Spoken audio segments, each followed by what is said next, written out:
हा अतिशय बेकार, बेरोजगार, शेतमजूर, शेतकामगार आणि अतिशय हालाकीच्या परिस्थितीमध्ये जीवन जगत आहे। त्यांनी असे जाणीव झाली की त्यांना मला या समाजासाठी काहीतरी करायचं आहे आणि त्यांनी त्यांचा व्यापार सोडून येणारे दररोज लाख रुपये त्यांनी त्या पैशाकडे न बघता त्यांनी समाजासाठी जीवन जगण्यासाठी त्यांनी राजकारणामध्ये प्रवेश केला मित्र। प्रवेशानंतर ते सर्वप्रथम त्यांना अपयश जरी आलं तरी अपयश हे त्यांनी झेलून परत त्यांनी नव्या उमेदीने उभं राहिले आणि सतत 3 वेळेस मित्र आम्हाला त्यांनी सेवा करून 3 वेळेस त्यांनी विजय मिळवला।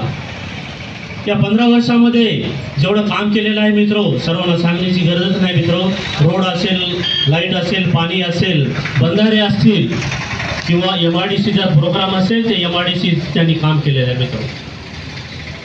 माझा त्यांचा 2 वर्षापासूनच संबंध जास्त आलेला आहे, परंतु 2 वर्षामध्ये त्यांनी मला म्हणायचं, डॉक्टर तू समाज के लिए बहुत अच्छा काम कर सकता है रे, तू बहुत अच्छा आदमी है और आगे तेरे को समाज में अच्छा काम करने के लिए मैं तेरे को आगे लेके जाऊंगा।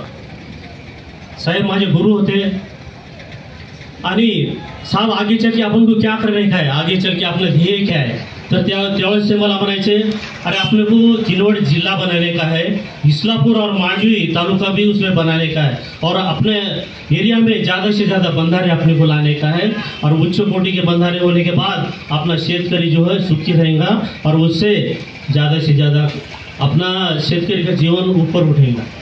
मित्रों असे दूरदृष्टी असलेले नेते भरपूर महाराष्ट्रामध्ये आहेत, त्यापेक्षा तर्कबुद्धी असलेला नेता जर कोण असेल तर स्वर्गीय प्रदीप नाईक साहेब मित्र। बंजारा समाजामध्ये वसंतराव नाईक, सुधाकरराव नाईक नंतर जर कोणाचं नाव येईल किंवा इतिहासामध्ये लिहिलं जाईल ते फक्त प्रदीप नाईक साहेब यांचं राहील मित्र।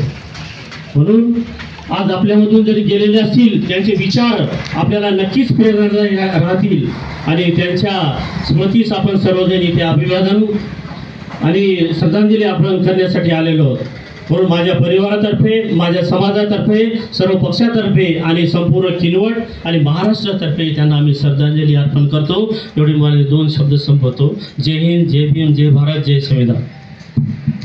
तुम्ही पाहत आहात महाराष्ट्राच्या कुशीतलं GK न्यूज मराठी, सात जनतेची, भूमी महाराष्ट्राची।